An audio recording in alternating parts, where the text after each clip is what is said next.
Live from KTTC, your weather authority, this is KTTC News at 6. It all began with a video showing a black man named George Floyd die in Minneapolis in police custody for a report of forgery. The officer you see with his knee on his neck was arrested. He was charged with third-degree murder. Today, Attorney General Ellison upped that to second degree. Almost immediately after that video was released, the call for justice rang out. We saw and continue to see those in the Twin Cities mourn the loss of Floyd. Peaceful protests turned to anger and to riots. Then the call for justice echoed across the country as protests spread to cities big and small, calling George Floyd's name. The call for charges against the other 3 officers did not end at United States borders. A unified heartbreak around the world as countless people chanted, "I can't breathe" and "Black Lives Matter." Today, a sign those cries have been heard. Thank you for joining us. The result, all 4 former officers involved in Floyd's death are now facing charges, and the case against Derek Chauvin is elevated to second-degree murder. Our Maria Bray has been following these developments all day and joins us live in the studio to explain. Maria. Tom and Kaitlyn, many demonstrators are reacting positively to those new developments, but Attorney General Ellison says there is a lot more work to be done in the name of justice.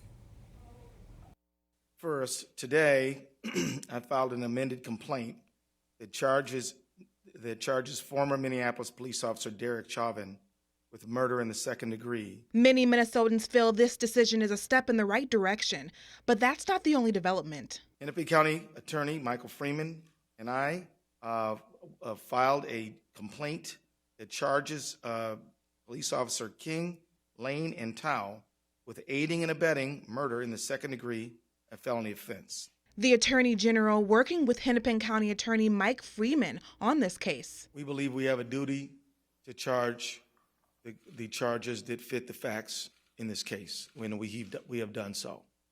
And so our concern is to put all the energy we can into putting forth the strongest case that we can without fear or favor of anyone or anything.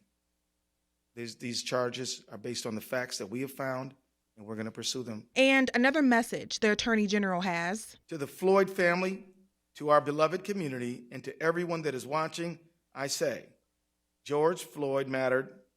He was loved. His family was important. His life had value, and we will seek justice for him and for you.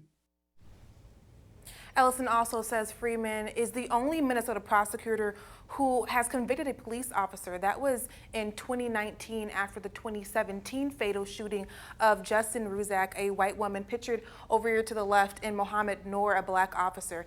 Diamond had called 911 seeking help, and tonight at 10 we will hear more from Rochester attorney Jim McCreenery with some perspective on what these new charges mean. But right now, our Uba Ali joins us live from the memorial in Minneapolis with how people are reacting to today's news. Uba. Yeah, good evening, Cam. I'm at 38th in Chicago, and this is a symbolic area for so many. Hundreds across the nation saw George Floyd plead for his life while he was under Officer Chauvin's knee. Now, as their charges have been filed, how does the young folks of Minneapolis feel? And that's why I want to bring you to Josh Rogers. Josh Rogers is a 17-year-old who is from South Minneapolis. Now, George, how does it feel to be a young African-American man in South Minneapolis? It feels good. Like, I feel home because I moved here from Texas, so moving to Minneapolis made like a better experiment like in the area. It's a good process, and then showing all this love around here is good so that you feel like it's home. Do you feel safe walking around as a young African-American man after what has happened to George Floyd and so many across the world? Well, since it happened, or the day before it happened, the day it happened, I was down the street playing basketball, and then like it's a normal day, and like I don't see nothing wrong with it, but yeah, I feel safe every day, waking up, coming outside the house. But it just be those days when you see an officer pulling you over or stopping you. Well, thank you so much, Josh. Good luck and congratulations on your graduation. Now, Tom and Kaitlyn, before I send it back to you, I just want to show you that these crowds that have gathered, everyone dealing with the grief in different ways. Some cooking, there's a cookout, there's music, there's food. Others simply holding up crosses. and standing with the folks. So for now, reporting live in South Minneapolis, Uba Ali, KTTC News. Uba, thank you. George Floyd's son visiting the place where his father died. Quincy Mason Floyd was joined by Ben Crump, the prominent civil rights attorney representing the Floyd family. You can see Crump kneeling down next to Floyd, praying before a crowd in Minneapolis. Moments later, Floyd called for justice and thanked everyone for their support. Crump also said he's confident that the 3 remaining police officers involved in Floyd's death will be arrested before tomorrow's memorial service. The woman should be without their fathers. We want justice. And we want justice for what's going on right now. Crump said the Floyd family will be making another statement following the anticipated arrests of the 3 remaining police officers. He also encouraged everyone to continue to protest in a peaceful and constructive manner. We'll, of course, continue our coverage of this big announcement in the George Floyd case in a moment, hearing from the governor, Tim Walz. But first, we are expecting more severe weather tomorrow. Our chief meteorologist, Nick Jansen, is live on the weather patio this afternoon. Nick, what's going on out there? Good news is so far this evening, guys, pretty quiet conditions. We'll stay quiet here through the overnight hours tonight as well. Just a little warm and muggy out here on the weather patio. We'll take a look currently at our Lucinato Live camera to see what's happening across the area here in a second. Those rain totals from yesterday, we got anywhere from about a ½ inch to upwards of 2 inches of rain being reported in Austin. Iota right around about an inch. Osage around an inch as well. Areas to the south of I-90 getting a little bit more rain than what we experienced here in Rochester. Current temperatures outside right now, sunny skies, 82 degrees. Dew points into the mid-50s. We'll continue to deal with those mid-80s throughout the evening hours tonight. Future track radar, some clouds starting to creep into the forecast. I think showers will start to dwindle out here as the sun begins to set tonight. Tonight's outlook will deal with some mostly sunny skies here in Rochester through the next several hours. Increase that cloud cover by about 9-10 o'clock tonight. Tomorrow, things a little different. Showers and thunderstorms return to the area. Looks like we have a pretty good possibility for some strong to severe thunderstorms returning to the area tomorrow evening. We'll have details on that coming up. Your almanac from today, we hit a high temperature of 83 degrees. So again, the weather story, we have another round of showers and thunderstorms on the way for tomorrow. We'll have your Weather Authority forecasts coming up. Back to you. Nick, thank you very much. And Governor Tim Walz present today at the memorial, visiting for the first time since George Floyd's death. Joined by his wife, the governor expressing the message, justice now, in front of the growing street memorial. He also compared the anxiety of nightly protests nationwide to the same anxiety African Americans face every day, saying he doesn't want to miss the opportunity to do the right thing. I'm very conscious of being the governor on this, of a white politician appropriating black pain is one of the most horrific things, and I'm very difficult trying to rectify that. But I think for me to understand this from a human perspective, I have got to see it personally.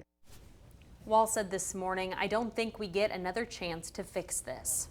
He was, of course, at the memorial site just hours before the day's big announcement. We're joined by our Zach Fuller now in the studio. And Zach, the governor has been very vocal about the prosecution. What did he have to say about the new charges just this afternoon? Yeah, good evening, Tom and Kaitlyn. Walz actually spoke out on several occasions today about the case and its prosecution, both in person and online.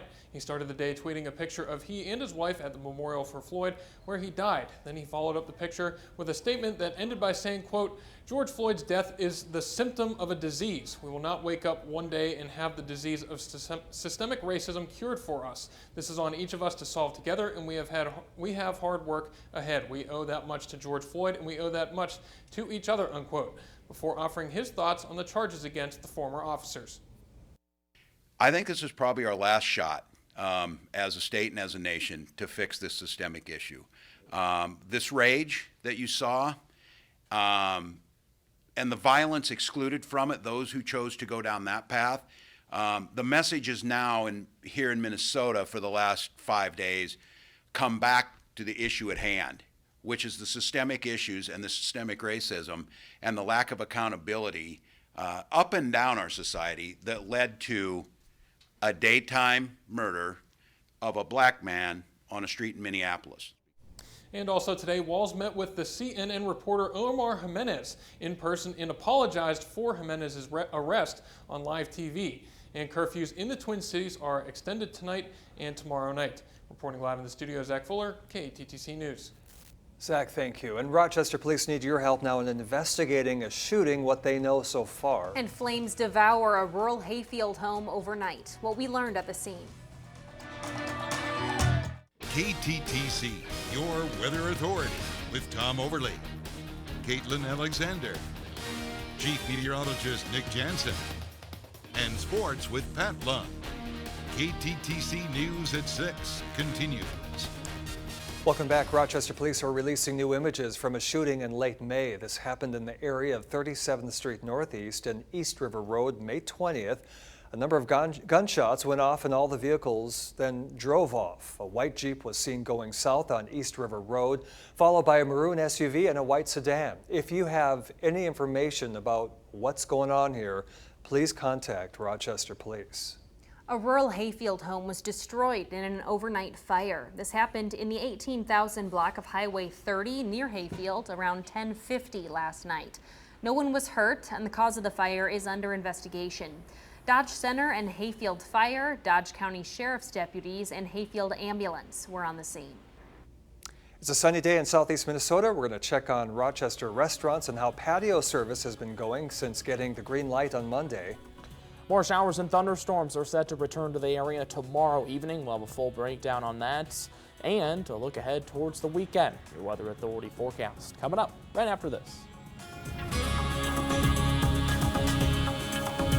For restaurant owners, the past couple of months have been very stressful for so many, as many have been closed and trying to follow state and health guidelines to reopen. So with customers able to return in an outdoor setting this week, how are things going? Our Alex Tejada scoped out the Med-City's restaurants for us to find out. Alex.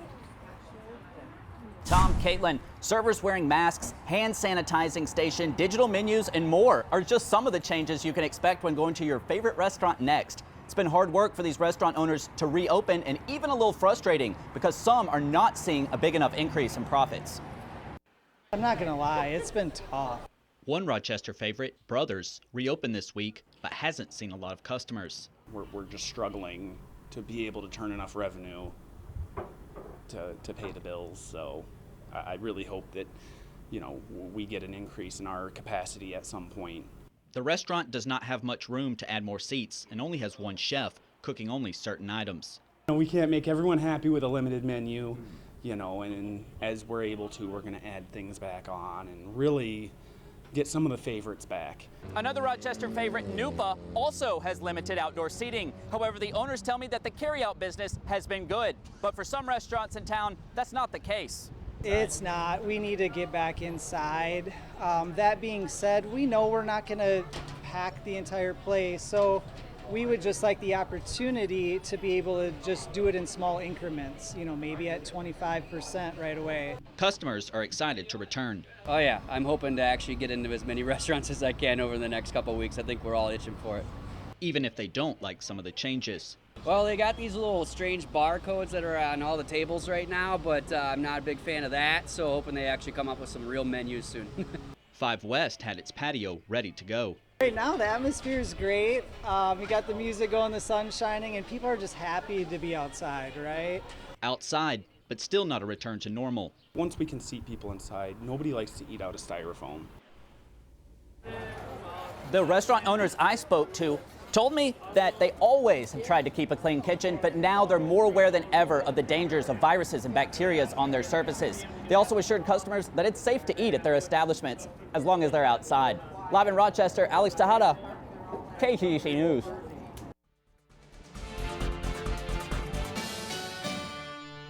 Well, we didn't get to our Garden Gallery winners yesterday because of severe weather, so we start off this broadcast with 2 different Garden Gallery winners. Our first one, Patrice from Stewartville, shooting star there. Thanks for sending that photo in. And our second winner today coming in is Jody.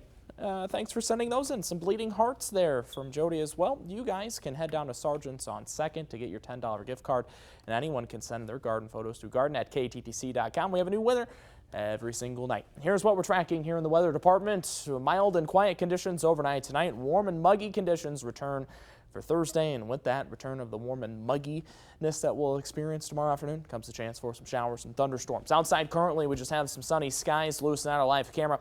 We have some sunny skies. Temperatures at 82 degrees now in Rochester. Winds out of the west-southwest at 14 miles per hour. Dew points a little different than yesterday. We were in the mid to upper 60s.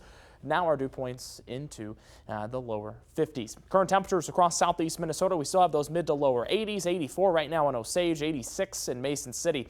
It's currently 82 degrees in Winona. Future track radar, we have some increase in cloud cover to the west of I-35. We're still quiet and dry in most of southeast Minnesota, northeast Iowa. We'll watch and track those showers just south of I-90. I think they'll fall apart here as we move through the late evening hours tonight. Not really getting too much farther off to the east. Mason City might deal with some drizzly conditions tonight, but nothing severe on the deck for us throughout the evening. Now tomorrow a little different. I do think we have the possibility for some severe weather. Stronger thunderstorms possible, especially anywhere in red. Our threats tomorrow will be damaging winds and large hail upwards of about an inch in diameter. I don't think we're tracking storms tomorrow potentially like what we dealt with just last night of upwards of baseball-sized hail. I don't think we have that in store for us for tomorrow. Future track radar overnight tonight. Notice those showers staying to the south and southwest of Mason City, so pretty quiet conditions. Southeast Minnesota, northeast Iowa. Might have some passing clouds early tomorrow morning. As we move through the afternoon, temperatures warming up. Winona 86, so we're at 84 in Albert Lee. Eventually, showers and thunderstorms will start to be more widespread by about 6, 7 o'clock tomorrow evening. Could even see just a little bit of bowing here, indicating the chance for some stronger wind speed. So as we look at the threats for tomorrow, timing-wise, about 5 to 10 p.m. tomorrow night, so about the same timing as what we dealt with last night. Lightning, we have at a high risk, hail and winds at about a moderate risk there for those thunderstorms tomorrow evening. Tornado threat will be low. An isolated tornado can't be ruled out, but I don't think we see a ton of tornado warnings for tomorrow. 60 for the overnight low tonight, mainly clear and comfortable. Tomorrow, then high temperatures warming up mid to upper 80s. We'll have some partly sunny skies, a chance for some strong thunderstorms in the late afternoon and evening hours. 7-day forecast, lower 80s Friday and Saturday, and we're near 90 coming up by Monday. Tom? All right, thank you, Nick. Well, Pat Lund will have the latest local racing news next in sports, plus the NBA has a plan. And the college football season will look a little different at Winona State this fall. Pat has an update on that when we return. As we head to break, a look at the top stories you're reading on our website, KTTC.com.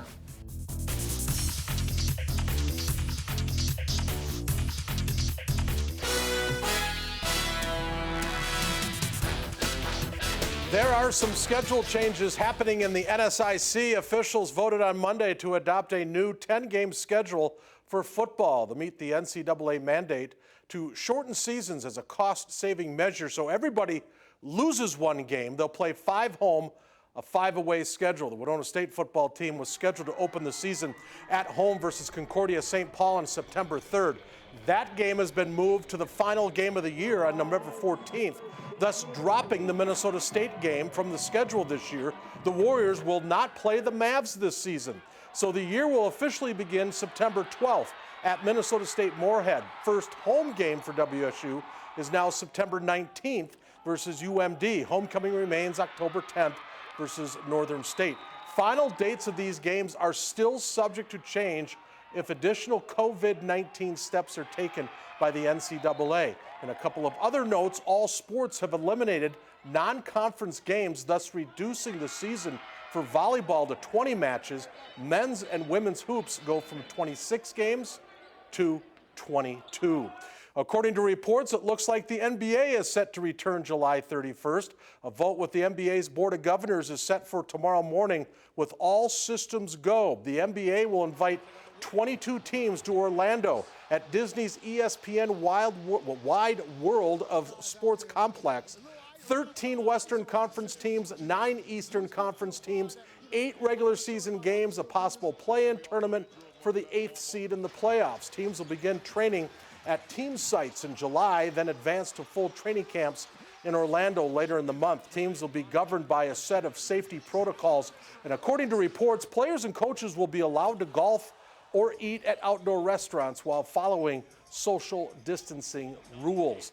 The first live sporting event in southeastern Minnesota will take place this Saturday at Deer Creek Speedway, but unfortunately fans will not be admitted. It's the first race of the year for Deer Creek and the first race in this part of the state. The 5 weekly divisions will be running, and it is a points race. On normal Saturday nights, nearly 100 cars participate. Deer Creek hosts 26 races a year. Officials are hoping to get close to that number this racing season. This season, they've already lost 5 races due to the pandemic. This is the 25th year for Deer Creek, 19th season under the Queensland family.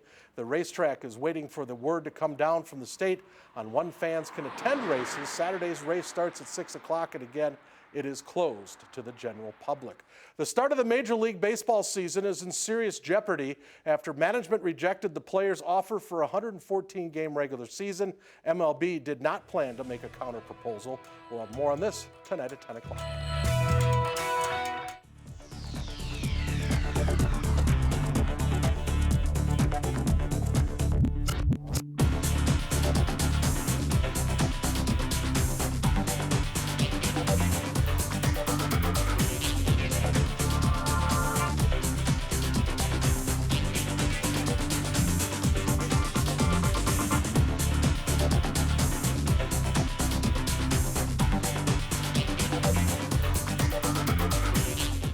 And just into our newsroom, the 3 former officers involved in George Floyd's death have now been arrested. So here are their mugshots. Each have been charged with aiding and abetting murder. Their names, Tu Tao and J. Alexander King and Thomas Lane. Also announced today, former officer Derek Chauvin is now charged with second-degree murder as well. He was first charged with third-degree murder a few days ago.